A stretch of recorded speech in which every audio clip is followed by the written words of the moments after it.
What was the point upon which you and your father had this final quarrel? I should prefer not to answer. I'm afraid that I must press it. It is really impossible for me to tell you. I can assure you that it has nothing to do with the sad tragedy which followed. That is for the court to decide. I need not point out to you that your refusal to answer will prejudice your case considerably in any future proceedings which may arise. I must still refuse. I understand that the cry of cooey was a common signal between you and your father. It was. How was it then that he uttered it before he saw you and before he even knew that you had returned from Bristol? I do not know. Did you see nothing which aroused your suspicions when you returned on hearing the cry and found your father fatally injured? Welcome to Meteoread Audiobooks, your best companion, where every classic mystery springs to life. Join us as we dive into the Boscombe Valley Mystery, a gripping tale by the legendary Sir Arthur Conan Doyle, first published in 1891. In this thrilling case, Sherlock Holmes and Dr. Watson are called to the English countryside to investigate a brutal murder. The clues seem to point to the victim's son, but as Holmes digs deeper, hidden secrets and lies unravel, and the truth becomes far more twisted than anyone imagined. Think of it as a Netflix show without the visuals. Now, dim the lights, settle in, and let the sounds of intrigue sweep you off your feet. The truth awaits.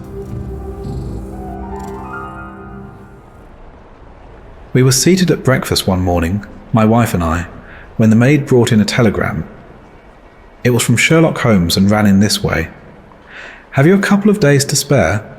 Have just been wired for from the west of England in connection with Boscombe Valley tragedy. Shall be glad if you'll come with me. Air and scenery perfect. Leave Paddington by the 11.15. What do you say, dear? Will you go? Said my wife, looking across at me. I really don't know what to say. I have a fairly long list at present. Oh, Anne Struther would do your work for you. You have been looking a little pale lately.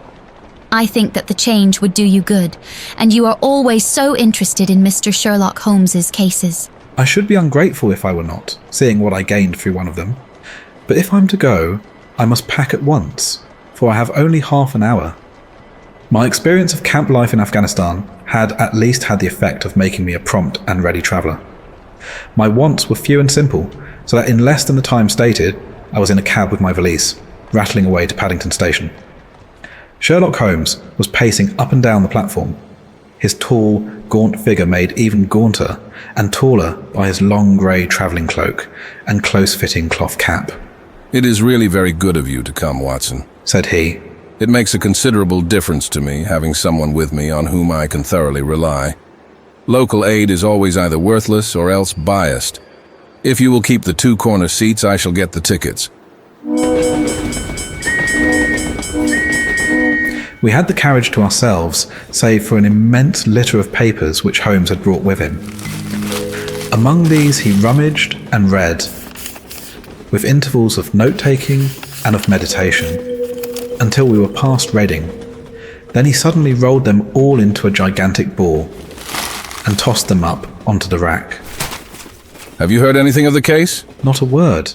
I have not seen a paper for some days. "The London press has not had very full accounts. I have just been looking through all the recent papers in order to master the particulars. It seems, from what I gather, to be one of those simple cases which are so extremely difficult." That sounds a little paradoxical. "But it is profoundly true.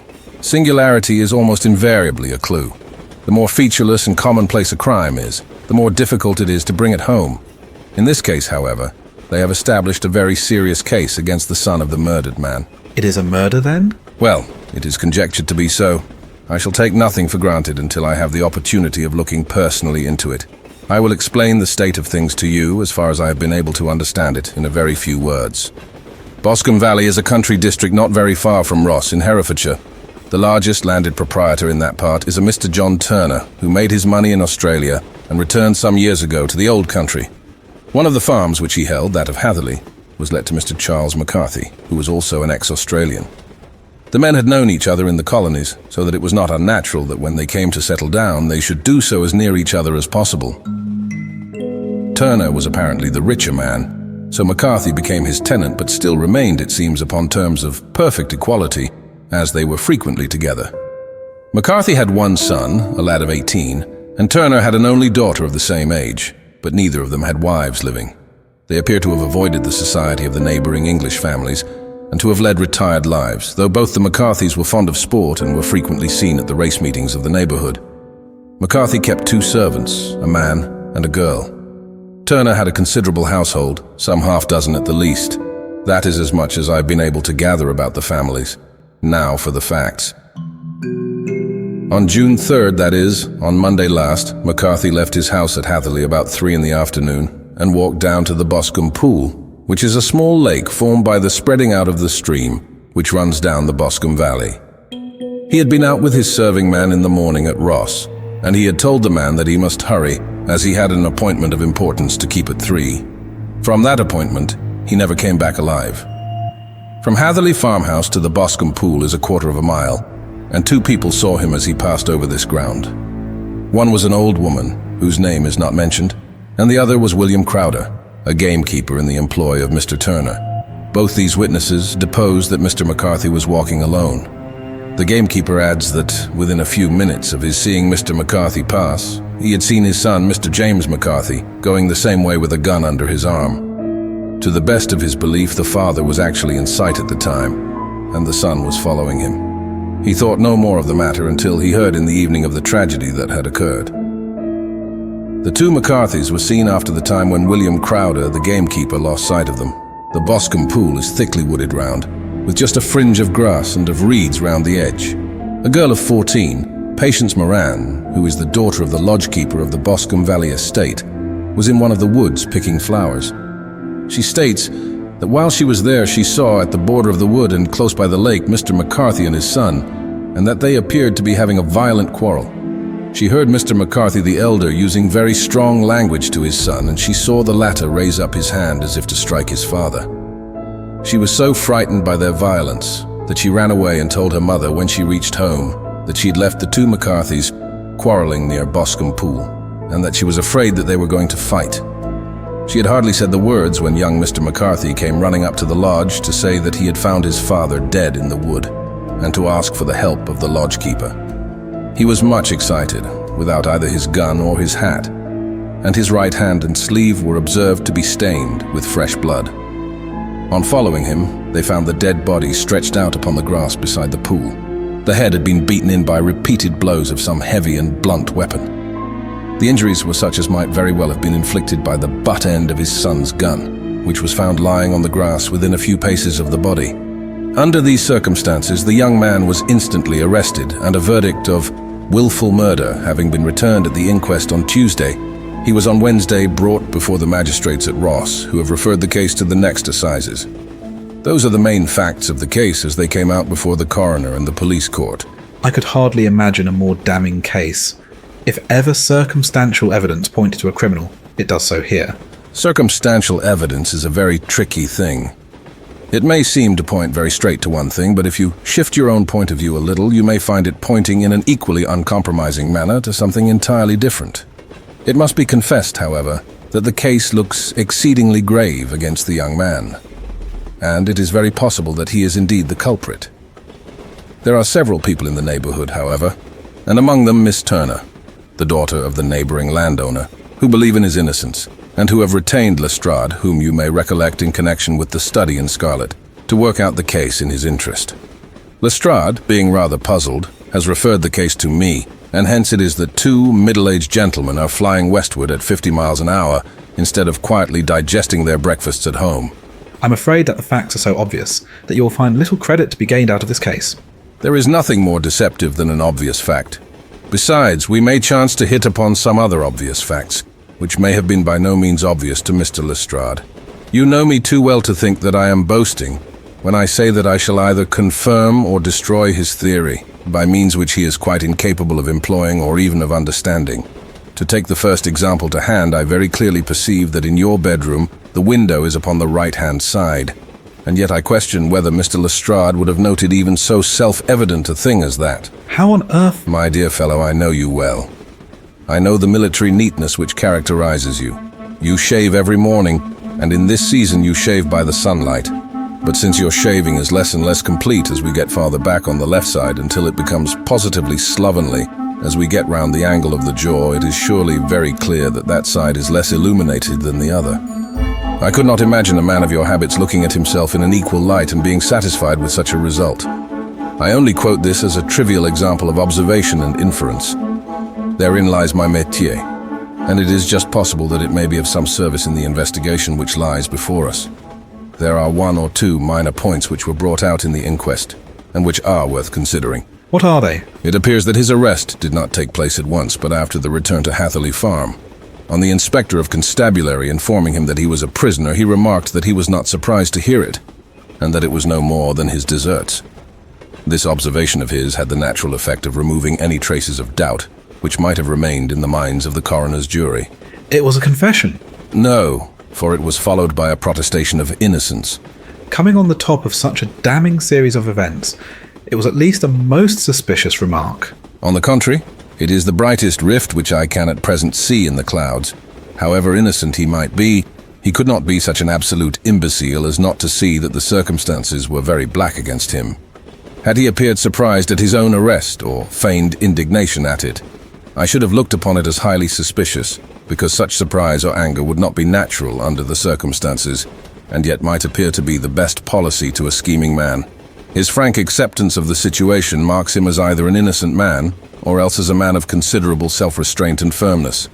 As to his remark about his deserts, it was also not unnatural if you consider that he stood beside the dead body of his father, and that there is no doubt that he had that very day so far forgotten his filial duty as to bandy words with him, and even, according to the little girl whose evidence is so important, to raise his hand as if to strike him. The self-reproach and contrition which are displayed in his remark appear to me to be the signs of a healthy mind, rather than of a guilty one. I shook my head. Many men have been hanged on far slighter evidence. So they have, and many men have been wrongfully hanged. What is the young man's own account of the matter? It is, I am afraid, not very encouraging to his supporters, though there are one or two points in it which are suggestive. You will find it here and may read it for yourself.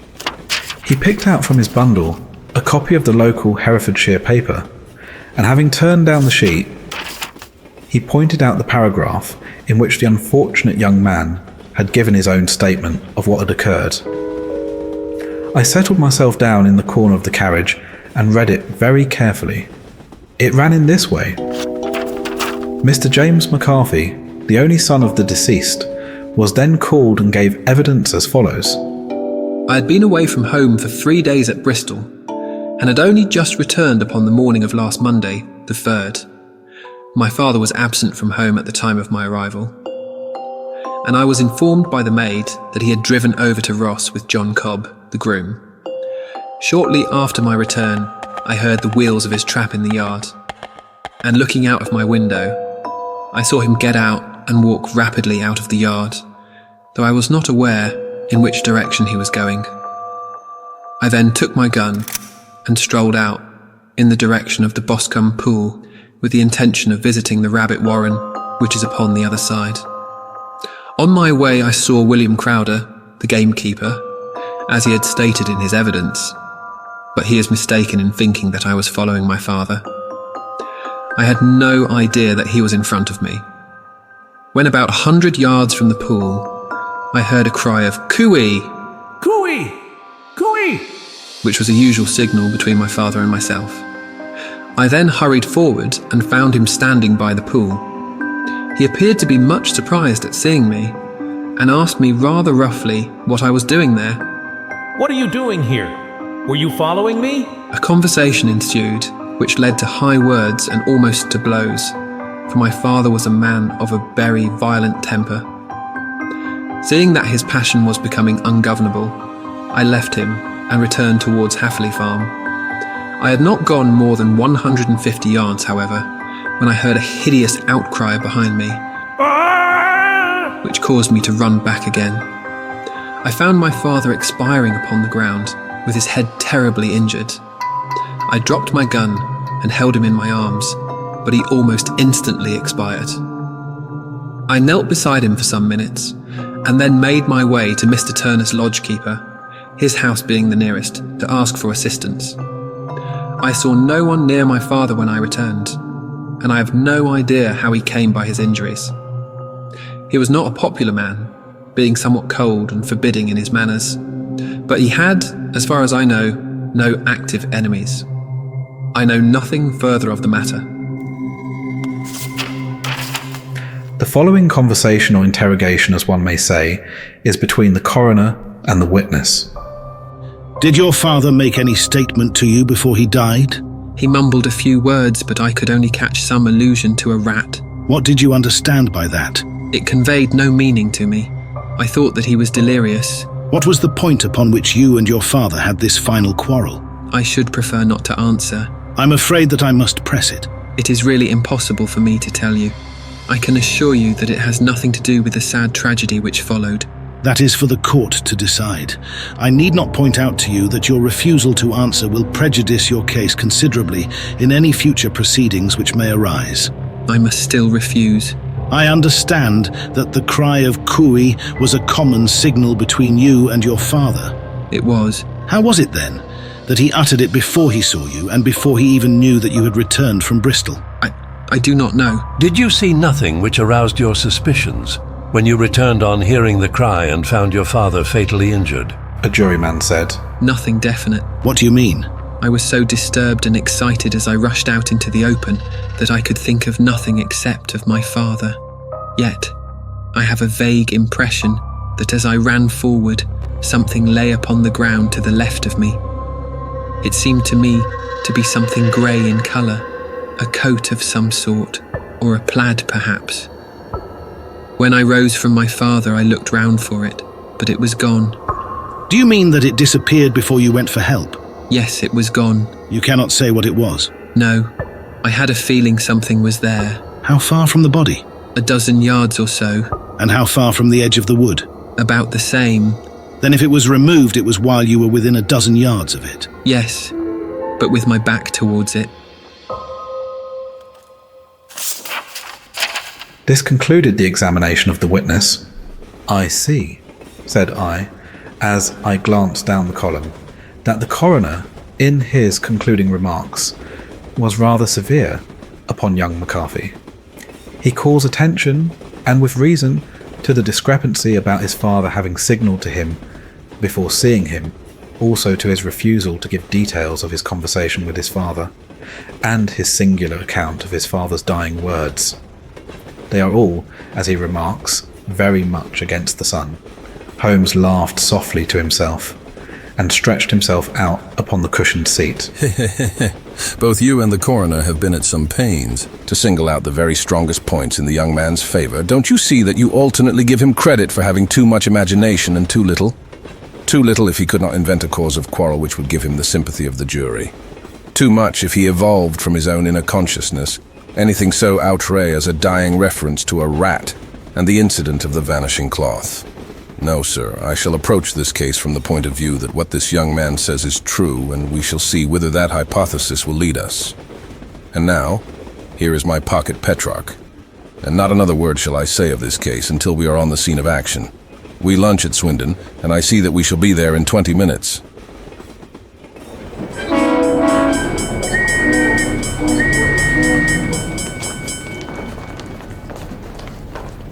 It was nearly 4 o'clock when we at last, after passing through the beautiful Stroud Valley and over the broad, gleaming Severn, found ourselves at the pretty little country town of Ross. A lean, ferret-like man, furtive and sly-looking, was waiting for us upon the platform. In spite of the light brown dust coat and leather leggings which he wore in deference to his rustic surroundings, I had no difficulty in recognising Lestrade of Scotland Yard.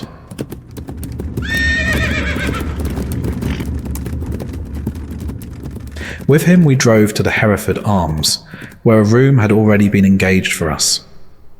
"I have ordered a carriage," said Lestrade as we sat over a cup of tea. "I knew your energetic nature and that you would not be happy until you had been on the scene of the crime." It was very nice and complimentary of you. It is entirely a question of barometric pressure. Lestrade looked startled. "I do not quite follow." How is the glass? 29, I see. No wind, and not a cloud in the sky. I have a case full of cigarettes here which need smoking, and the sofa is very much superior to the usual country hotel abomination. I do not think that it is probable that I shall use the carriage tonight. You have no doubt already formed your conclusions from the newspapers. The case is as plain as a pikestaff, and the more one goes into it, the plainer it becomes. Still, of course, one can't refuse a lady, and such a very positive one too. She has heard of you and would have your opinion, though I repeatedly told her that there was nothing which you could do which I had not already done. Well, bless my soul, here's her carriage at the door. He had hardly spoken before they rushed into the room, one of the most lovely young women that I've ever seen in my life.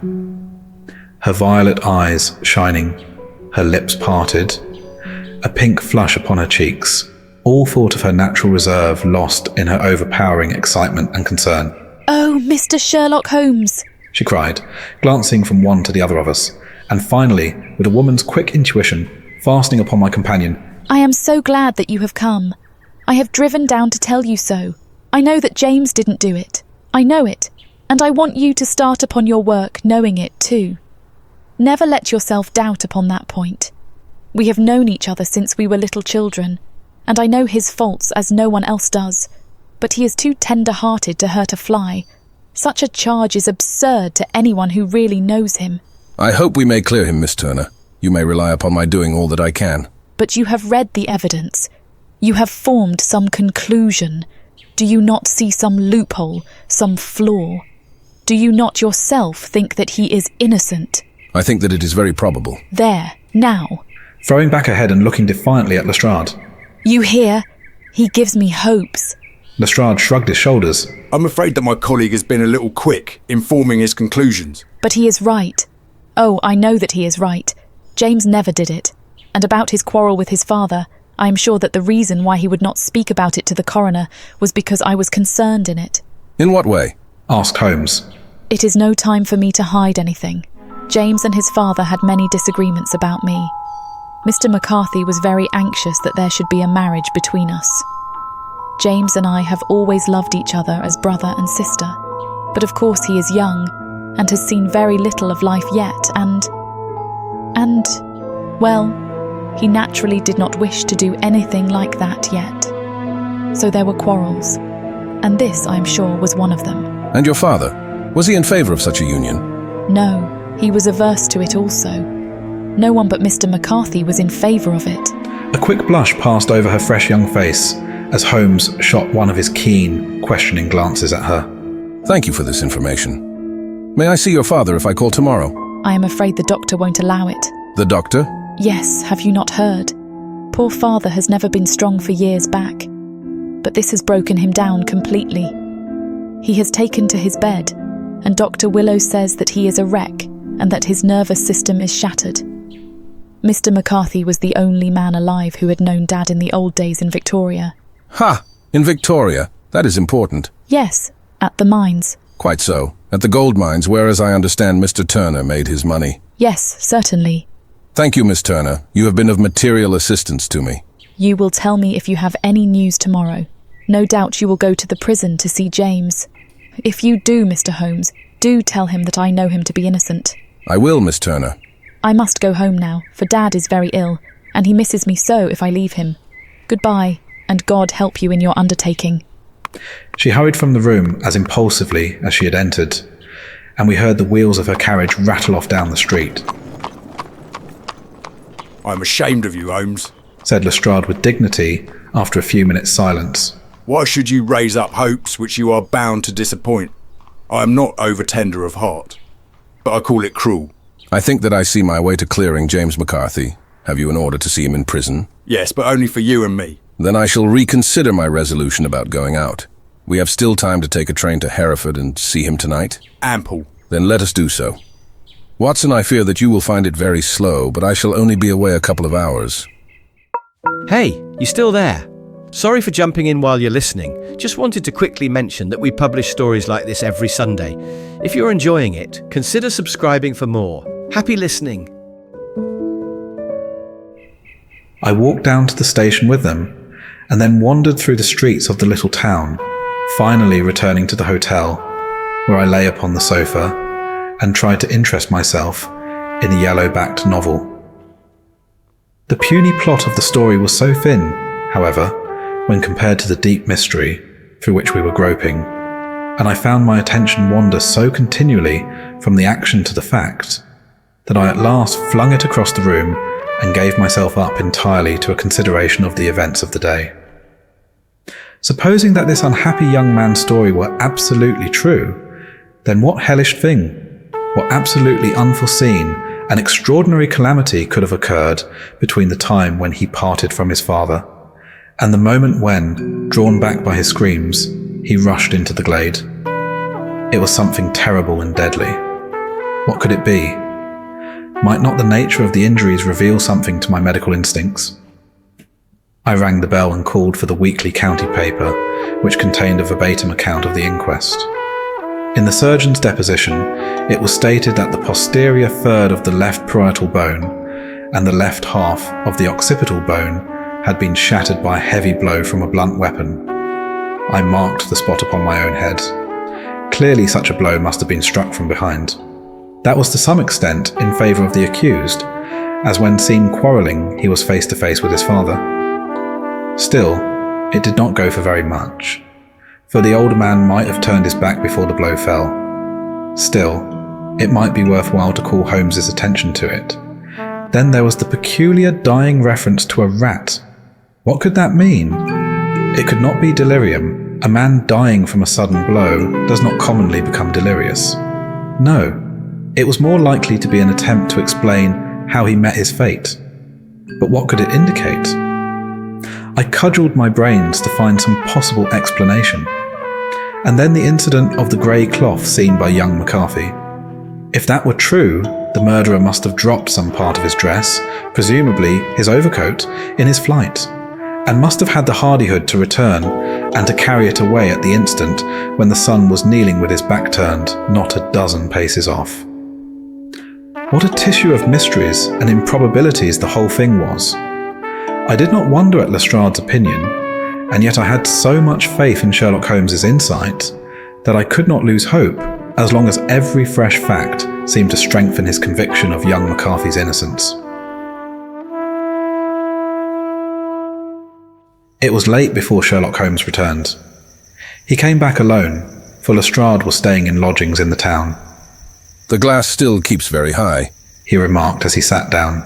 It is of importance that it should not rain before we are able to go over the ground. On the other hand, a man should be at his very best and keenest for such nice work as that, and I did not wish to do it when fagged by a long journey. I have seen young McCarthy. And what did you learn from him? Nothing. Could he throw no light? None at all.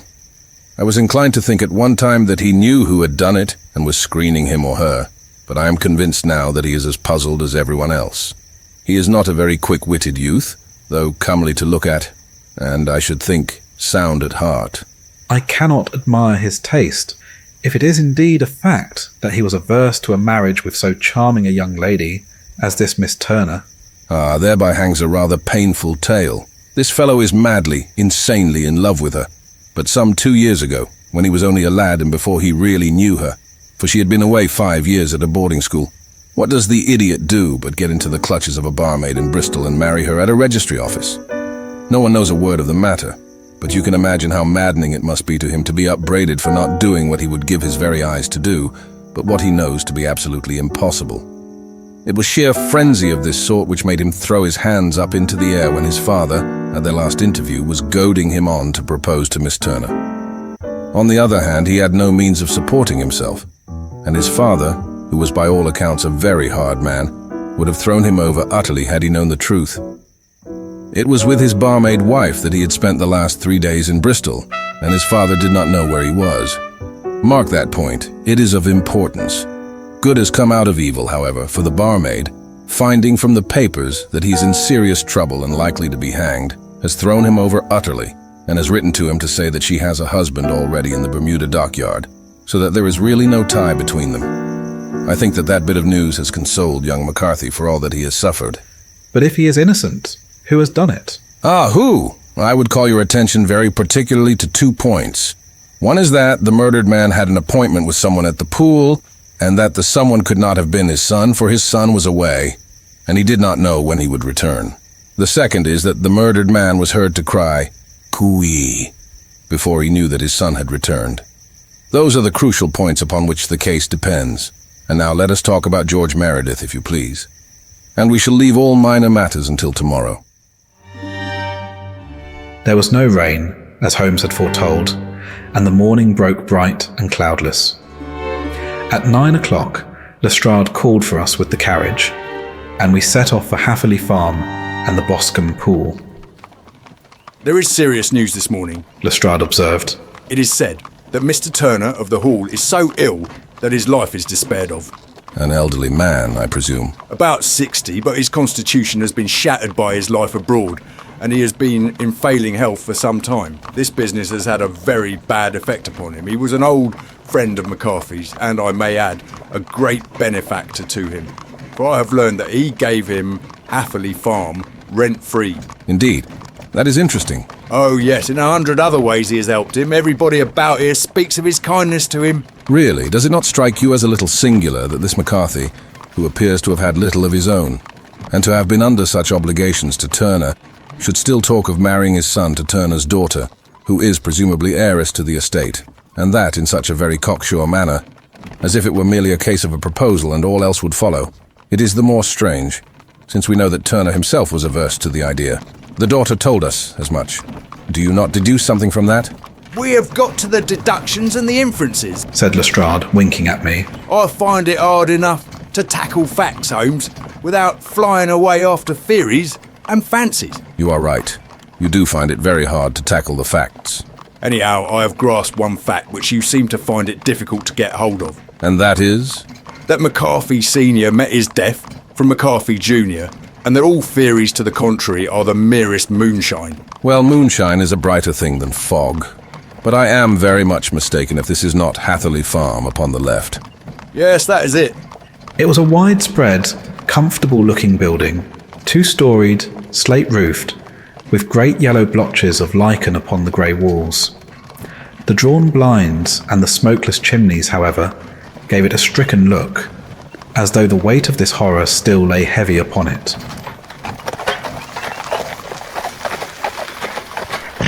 We called at the door, when the maid, at Holmes's request, showed us the boots which her master wore at the time of his death, and also a pair of the son's, though not the pair which he had then had.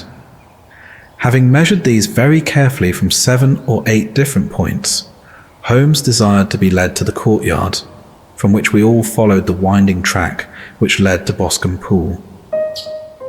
Sherlock Holmes was transformed when he was hot upon such a scent as this. Men who had only known the quiet thinker and logician of Baker Street would have failed to recognise him. His face flushed and darkened. His brows were drawn into 2 hard black lines, while his eyes shone out from beneath them with a steely glitter.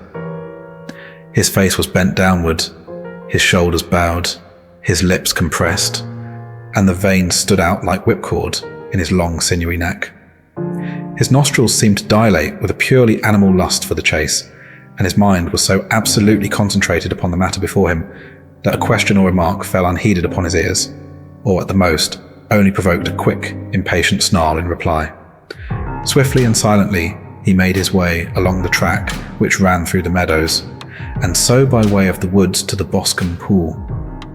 It was damp, marshy ground, as is all that district, and there were marks of many feet, both upon the path and amid the short grass which bounded it on either side. Sometimes Holmes would hurry on, sometimes stop dead, and once he made quite a little detour into the meadow. Lestrade and I walked behind him, the detective indifferent and contemptuous, while I watched my friend with the interest which sprang from the conviction that every one of his actions was directed towards a definite end. The Boscombe Pool, which is a little reed-girt sheet of water some 50 yards across, is situated at the boundary between the Hatherley Farm and the private park of the wealthy Mr. Turner. Above the woods which lined it upon the farther side, we could see the red, jutting pinnacles which marked the site of the rich landowner's dwelling. On the Hatherley side of the pool, the woods grew very thick, and there was a narrow belt of sodden grass 20 paces across between the edge of the trees and the reeds which lined the lake. Lestrade showed us the exact spot at which the body had been found, and indeed, so moist was the ground that I could plainly see the traces which had been left by the fall of the stricken man. To Holmes, as I could see by his eager face and peering eyes, very many other things were to be read upon the trampled grass. He ran round, like a dog who is picking up a scent, and then turned upon my companion. What did you go into the pool for? I fished about with a rake. I thought there might be some weapon or other trace, but how on earth? Oh, tut, tut, I have no time. That left foot of yours with its inward twist is all over the place. A mole could trace it, and there it vanishes among the reeds. Oh, how simple it would all have been had I been here before they came like a herd of buffalo and wallowed all over it. Here is where the party with the lodge-keeper came, and they have covered all tracks for 6 or 8 feet round the body. But here are 3 separate tracks of the same feet. He drew out a lens and lay down upon his waterproof to have a better view, talking all the time, rather to himself than to us. These are young McCarthy's feet. Twice he was walking, and once he ran swiftly, so that the soles are deeply marked and the heels hardly visible. That bears out his story. He ran when he saw his father on the ground. Then here are the father's feet as he paced up and down. What is this, then? It is the butt end of the gun, as the son stood listening. And this? Ha, ha, what have we here? Tiptoes, tiptoes. Square, too. Quite unusual boots. They come, they go, they come again. Of course, that was for the cloak. Now where did they come from? He ran up and down, sometimes losing, sometimes finding the track, until we were well within the edge of the wood and under the shadow of a great beech, the largest tree in the neighbourhood. Holmes traced his way to the farther side of this, and lay down once more upon his face, with a little cry of satisfaction. For a long time he remained there, turning over the leaves and dried sticks, gathering up what seemed to me to be dust into an envelope, and examining with his lens not only the ground, but even the bark of the tree as far as he could reach. A jagged stone was lying among the moss, and this also he carefully examined and retained. Then he followed a pathway through the wood until he came to the high road, where all traces were lost. It has been a case of considerable interest. I fancy that this grey house on the right must be the lodge, he remarked, returning to his natural manner. I think that I will go in and have a word with Moran, and perhaps write a little note. Having done that, we may drive back to our luncheon. You may walk to the cab, and I shall be with you presently. It was about 10 minutes before we regained our cab and drove back into Ross, Holmes still carrying with him the stone which he had picked up in the wood. This may interest you, Lestrade, he remarked, holding it out. The murder was done with it. I see no marks. There are none. How do you know then? The grass was growing under it. It had only lain there a few days. There was no sign of a place whence it had been taken. It corresponds with the injuries. There is no sign of any other weapon. And the murderer? Is a tall man, left-handed, limps with the right leg, wears thick-soled shooting boots and a grey cloak, smokes Indian cigars, uses a cigar holder, and carries a blunt penknife in his pocket. There are several other indications, but these may be enough to aid us in our search. I am afraid that I am still a skeptic. Theories are all very well, but we have to deal with a hard-headed British jury. Nous verrons, answered Holmes calmly. You work your own method, and I shall work mine. I shall be busy this afternoon, and shall probably return to London by the evening train. And leave your case unfinished? No, finished. But the mystery? It is solved. Who was the criminal then? The gentleman I describe. But who is he? Surely it would not be difficult to find out. This is not such a populous neighbourhood. Lestrade shrugged his shoulders. I'm a practical man, and I really cannot undertake to go about the country looking for a left-handed gentleman with a game leg. I should become the laughing-stock of Scotland Yard. All right. I have given you the chance. Here are your lodgings. Goodbye. I shall drop you a line before I leave. Having left Lestrade at his rooms, we drove to our hotel, where we found lunch upon the table. Holmes was silent and buried in thought with a pained expression upon his face, as one who finds himself in a perplexing position. Look here, Watson, he said when the cloth was cleared. Just sit down in this chair and let me preach to you for a little. I don't know quite what to do, and I should value your advice. Light a cigar and let me expound. Pray do so. Well now, in considering this case, there are 2 points about young McCarthy's narrative which struck us both instantly, although they impressed me in his favor and you against him. One was the fact that his father should, according to his account, cry cooey before seeing him. The other was his singular dying reference to a rat. He mumbled several words, you understand, but that was all that caught the son's ear. Now from this double point our research must commence, and we will begin it by presuming that what the lad says is absolutely true. What of this cooey, then? Well, obviously it could not have been meant for the son. The son, as far as he knew, was in Bristol. It was mere chance that he was within earshot. The cooey was meant to attract the attention of whoever it was that he had the appointment with. But cooey is a distinctly Australian cry, and one which is used between Australians. There is a strong presumption that the person whom McCarthy expected to meet him at Boscombe Pool was someone who had been in Australia. What of the rat, then? Sherlock Holmes took a folded paper from his pocket and flattened it out on the table. This is a map of the colony of Victoria. I wired to Bristol for it last night. He put his hand over part of the map. What do you read? Arat, I read. And now? He raised his hand. Ballarat. Quite so. That was the word the man uttered, and of which his son only caught the last 2 syllables. He was trying to utter the name of his murderer, so-and-so, of Ballarat. It is wonderful. It is obvious, and now you see I had narrowed the field down considerably.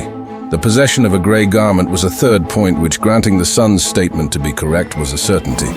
We have come now out of mere vagueness to the definite conception of an Australian from Ballarat with a grey cloak. Certainly. And one who was at home in the district, for the pool can only be approached by the farm or by the estate, where strangers could hardly wander. Quite so. Then comes our expedition of today. By an examination of the ground, I gained the trifling details which I gave to that imbecile Lestrade as to the personality of the criminal. But how did you gain them? You know my method. It is founded upon the observation of trifles. His height. I know that you might roughly judge from the length of his stride. His boots, too, might be told from their traces. Yes, they were peculiar boots. But his lameness? The impression of his right foot was always less distinct than his left. He put less weight upon it. Why? Because he limped. He was lame. But his left-handedness? You were yourself struck by the nature of the injury as recorded by the surgeon at the inquest. The blow was struck from immediately behind, and yet was upon the left side. Now, how can that be? Unless it were by a left-handed man. He had stood behind that tree during the interview between the father and son. He had even smoked there. I found the ash of a cigar, which my special knowledge of tobacco ashes enables me to pronounce as an Indian cigar. I have, as you know, devoted some attention to this, and written a little monograph on the ashes of 140 different varieties of pipe, cigar, and cigarette tobacco. Having found the ash, I then looked round and discovered the stump among the moss where he had tossed it. It was an Indian cigar of the variety which are rolled in Rotterdam. And the cigar holder? I could see that the end had not been in his mouth. Therefore he used a holder. The tip had been cut off, not bitten off, but the cut was not a clean one, so I deduced a blunt penknife. Holmes, you have drawn a net round this man from which he cannot escape, and you have saved an innocent human life as truly as if you had cut the cord which was hanging him. I see the direction in which all this points. The culprit is... Mr. John Turner! cried the hotel waiter, opening the door of our sitting room and ushering in a visitor. The man who entered was a strange and impressive figure. His slow, limping step and bowed shoulders gave the appearance of decrepitude, and yet his hard, deep-lined, craggy features and his enormous limbs showed that he was possessed of unusual strength of body and of character. His tangled beard, grizzled hair, and outstanding, drooping eyebrows combined to give an air of dignity and power to his appearance. But his face was of an ashen white, while his lips and the corners of his nostrils were tinged with a shade of blue. It was clear to me at a glance that he was in the grip of some deadly and chronic disease. Pray sit down on the sofa. You had my note? Yes, the lodgekeeper brought it up. You said that you wished to see me here to avoid scandal. I thought people would talk if I went to the hall. And why did you wish to see me? He looked across at my companion with despair in his weary eyes, as though his question was already answered. Yes, said Holmes, answering the look rather than the words. It is so. I know all about McCarthy. The old man sank his face in his hands. God help me. But I would not have let the young man come to harm. I give you my word that I would have spoken out if it went against him at the assizes. I'm glad to hear you say so. I would have spoken now, had it not been for my dear girl. It would break her heart when she hears that I am arrested. It may not come to that. What? I am no official agent. I understand that it was your daughter who required my presence here, and I am acting in her interests. Young McCarthy must be got off, however. I am a dying man, said old Turner. I've had diabetes for years. My doctor says it is a question whether I shall live a month. Yet I would rather die under my own roof than in a jail. Holmes rose and sat down at the table with his pen in his hand and a bundle of paper before him. Just tell us the truth. I shall jot down the facts. You will sign it, and Watson here can witness it. Then I could produce your confession at the last extremity to save young McCarthy. I promise you that I shall not use it unless it is absolutely needed. It's as well. It's a question whether I shall live to the assizes, so it matters little to me. But I should wish to spare Alice the shock, and now I will make the thing clear to you. It has been a long time in the acting, but will not take me long to tell. You didn't know this dead man, McCarthy. He was a devil incarnate. I tell you that. God keep you out of the clutches of such a man as he. His grip has been upon me these 20 years, and he has blasted my life. I'll tell you first how I came to be in his power. It was in the early 60s at the diggings. I was a young chap then, hot-blooded and reckless, ready to turn my hand at anything. I got among bad companions, took to drink, had no luck with my claim, took to the bush, and in a word, became what you would call over here a highway robber. There were 6 of us, and we had a wild, free life of it, sticking up a station from time to time, or stopping the wagons on the road to the diggings. Blackjack of Ballarat was the name I went under, and our party is still remembered in the colony as the Ballarat Gang. One day a gold convoy came down from Ballarat to Melbourne, and we lay in wait for it and attacked it. There were 6 troopers and 6 of us, so it was a close thing, but we emptied 4 of their saddles at the first volley. 3 of our boys were killed, however, before we got the swag. I put my pistol to the head of the wagon driver, who was this very man McCarthy. I wished to the Lord that I had shot him then, but I spared him, though I saw his wicked little eyes fixed on my face as though to remember every feature. We got away with the gold, became wealthy men, and made our way over to England without being suspected. There I parted from my old pals and determined to settle down to a quiet and respectable life. I bought this estate, which chanced to be in the market, and I set myself to do a little good with my money, to make up for the way in which I had earned it. I married too, and though my wife died young, she left me my dear little Alice. Even when she was just a baby, her wee hand seemed to lead me down the right path, as nothing else had ever done. In a word, I turned over a new leaf and did my best to make up for the past. All was going well when McCarthy laid his grip upon me. I had gone up to town about an investment, and I met him in Regent Street with hardly a coat to his back or a boot to his foot. "Here we are, Jack," says he, touching me on the arm. "We'll be as good as a family to you. There's 2 of us, me and my son, and you can have the keeping of us. If you don't, it's a fine, law-abiding country as England, and there's always a policeman within hail." Well, down they came to the West Country.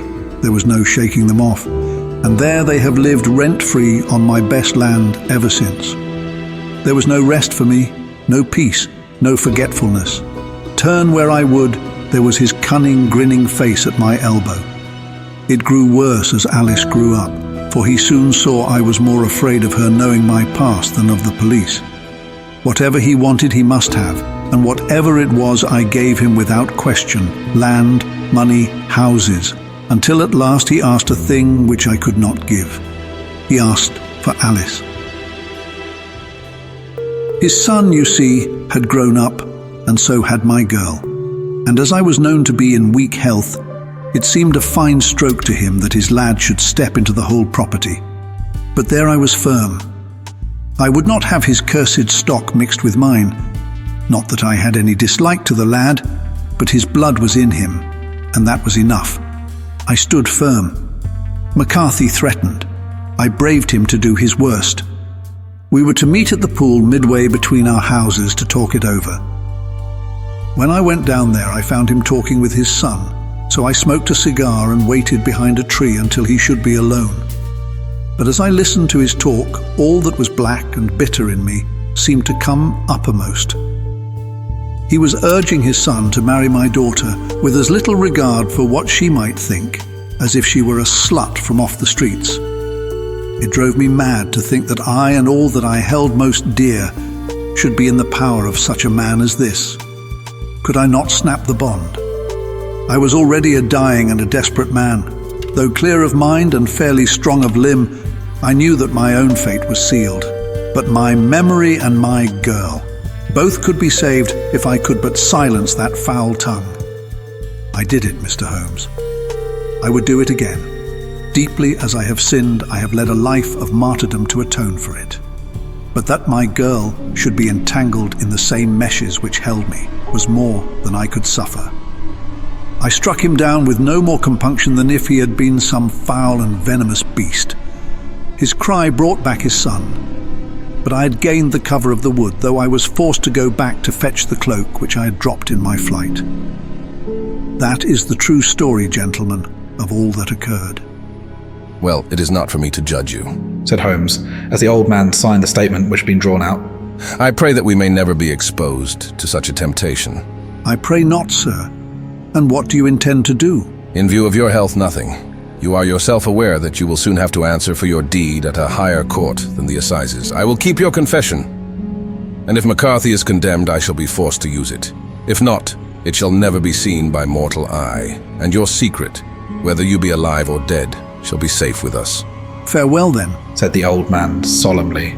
Your own deathbeds, when they come, will be the easier for the thought of the peace which you have given to mine. Tottering and shaking in all his giant frame, he stumbled slowly from the room. God help us, said Holmes after a long silence. Why does fate play such tricks with poor helpless worms?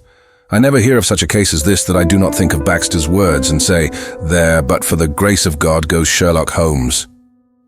James McCarthy was acquitted at the assizes on the strength of a number of objections which had been drawn out by Holmes and submitted to the defending counsel. Old Turner lived for 7 months after our interview, but he is now dead, and there is every prospect that the son and daughter may come to live happily together in ignorance of the black cloud which rests upon their past.